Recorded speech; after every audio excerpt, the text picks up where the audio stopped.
Venezuela, 5:12 a.m. A damp morning on the coast of Puerto Cabello. About 160 nautical miles offshore, a U.S. Navy surface action group changes course by just 5 degrees. An ordinary, routine maneuver. But on the Venezuelan side, the reaction is extreme, as warning lights successively illuminate a chain of hardened missile positions carved deep into the hills. Radar screens glow. Power generators begin to roar. In theory, the balance of forces appears uneven.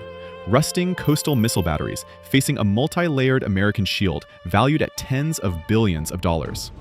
Venezuelan crews believe that today is their moment, but they do not realize that every switch they turn on is already being measured, mapped, and quietly exploited. Arleigh Burke is a class of guided missile destroyers that sits at the heart of the U.S. system, with a displacement of more than 9,000 tons and a hull valued at roughly $2 billion before any weapons are installed.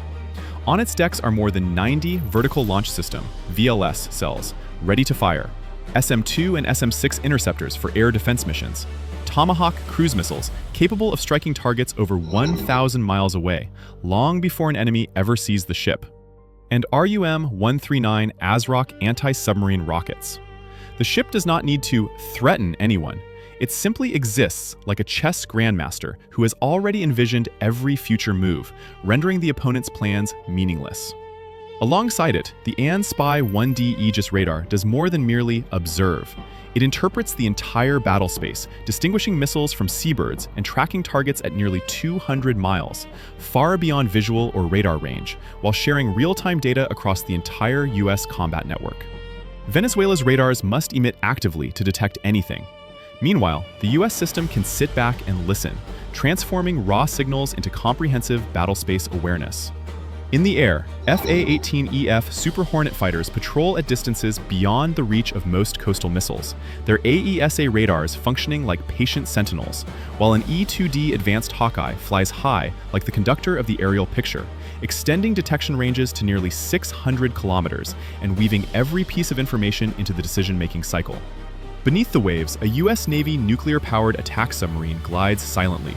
Its purpose is not to fire torpedoes immediately, but to exist as an invisible denial system, undermining every calculation made by opposing planners.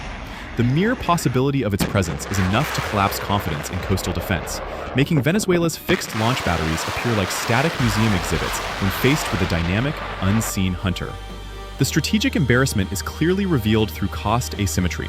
A single Venezuelan coastal missile battery may represent years of training and investment, yet the United States could neutralize it through cyber operations, electronic warfare, or with just a single Tomahawk missile, costing only a few $1 million. Inside U.S. command centers, the atmosphere is clinical, voices calm and procedural. Venezuela's defenses switching to active mode does not surprise them. On the contrary, it confirms that the opponent is acting exactly within a system that was designed to dominate long before any confrontation ever began. 5:15 a.m. Along the ridgelines west of Puerto Cabello, Venezuela's coastal surveillance radars switched from passive monitoring to continuous high-power emissions, sweeping the sea like searchlights. On U.S. consoles, the change registered immediately. Frequency bands, pulse rates, rotation speeds, even the tiny vibrations of aging motors. 168 nautical miles offshore, the American destroyer maintained 22 knots, but its combat posture tightened. The Aegis display reclassified coastal radars from background to threat queue, while the electronic warfare suite did what it does best, listening without overreacting. 30,000 feet above the formation, an E-2D Advanced Hawkeye held a racetrack orbit, extending the air picture far inland. To Caracas, it looked provocative. To the US, it was entirely predictable. When a missile battery goes live, it leaves an unmistakable signature on the electromagnetic spectrum, and that signal is information. 5:23 a.m. 2 Su-30MK2 fighters launched from a central coastal base, accelerating past 400 knots toward the US formation. They initially stayed low under the clouds to reduce radar exposure, then climbed to around 18,000 feet to give their sensors a clearer line of sight. Simultaneously, a coastal missile battery completed its drill. Launchers elevated, canisters aligned, crew chiefs announcing readiness that sounded like final preparation to fire. On paper, the range was intimidating. Modern anti-ship missiles could threaten ships over 100 nautical miles away, and the Su-30s pushed targeting cues outward, compressing American decision time. But the US responded without drama. 2 Super Hornets slid into a forward screen, their AESA radars scanning without broadcasting excessively, while the destroyer's radar stayed disciplined, tracking without panic. The US didn't need to chase, it only needed to understand the pilot's intentions. Every flight path, heading, and altitude change of the Su-30s was logged like entries in a ledger. 5:34 a.m. Venezuela attempted to tighten the loop by passing targeting data from shore to aircraft, back to shore, and onward to the launcher. In theory, this is how coastal defense becomes lethal, a continuous chain from detection to fire. In practice, the chain was fragile. Over the water, a Super Hornet subtly turned, not to point weapons, but to open its electronic attack window. The effect was immediate at the edges and subtle at the center. Radar returns smeared. Shore-based tracking became intermittent. Missiles remained on their rails, still ready, but their targeting picture wavered. And in ships moving 20+ knots, wavering is a fatal weakness.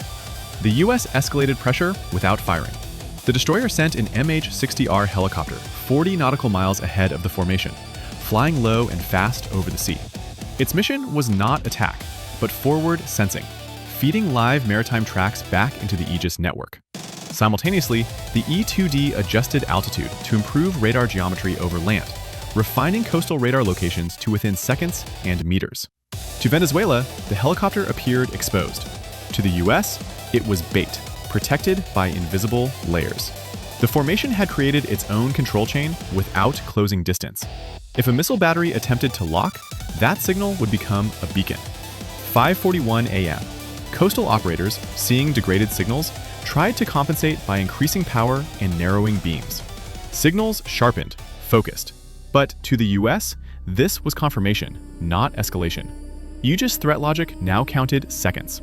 A pair of Super Hornets climbed to 20,000 feet to widen their view, forcing the Venezuelan Su-30s into a choice: push into a far superior air defense bubble, or fall back and lose their ability to provide targeting data. They chose the middle ground, staying 70 to 90 nautical miles from the US formation, careful not to cross the warning zone. The US demonstrated control by doing less. Instead of launching missiles, it deployed precise, limited, reversible electronic interference. On Venezuelan radar, the sea became unreliable. Contacts drifted, track numbers flickered. Launchers remained ready, but their confidence to fire eroded. They weren't blind, they simply couldn't trust what they saw. And in missile warfare, doubt can turn deterrence into self-inflicted disaster. 5:56 a.m. The Venezuelan Su-30s peeled away quietly, returning to base to conserve fuel and avoid pursuit, which the US didn't need to initiate. Onshore, the missile battery lowered its readiness, not admitting defeat, but the detection to launch chain had been disrupted enough that firing would be a gamble. Offshore, the US formation widened by a few dozen nautical miles, still monitoring every movement. The Hawkeye returned to its previous altitude, calm and patient.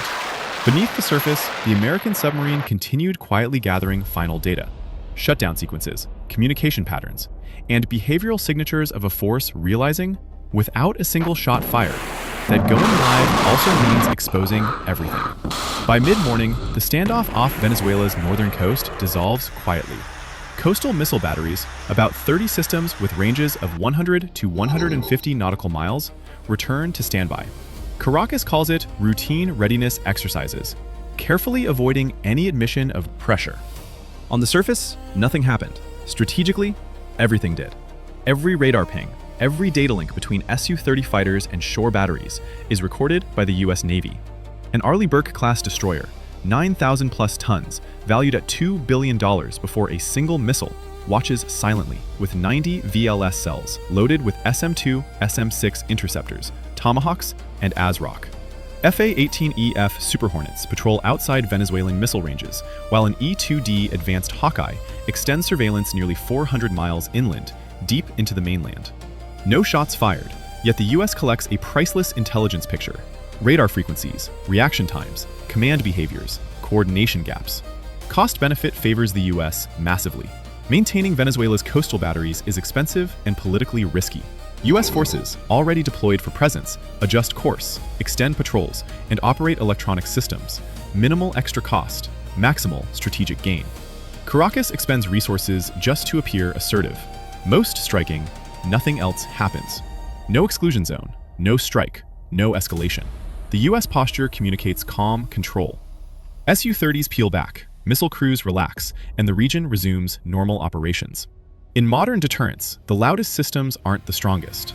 The power lies with those who can stay silent and still maintain complete control. 36 hours after the encounter, regional media described the event as a moment of tension narrowly avoided. State outlets emphasized sovereignty and readiness, while international coverage noted that no missiles were fired and no losses occurred. The contrast between rhetoric and reality offers a clear lesson. Operational freedom at sea remained unchanged, and that outcome spoke louder than any statement. For planners observing from afar, the episode reinforced a familiar pattern. Control is demonstrated not through escalation, but through restraint backed by capability. This approach reflects a broader doctrine practiced by the U.S. Navy and Joint Forces, deterrence through denial rather than punishment. When an adversary cannot reliably detect, target, or commit, the threshold for violence rises naturally. The risk ceases to be the American response and becomes the opponent's own miscalculation. Modern military power is measured not by the moment a missile leaves its rail, but by everything that happens before that decision. Networks, discipline, and composure can produce results without firing a shot. In this encounter, nothing exploded, and that is precisely the point. Effective deterrence succeeds when the most dramatic moment never occurs.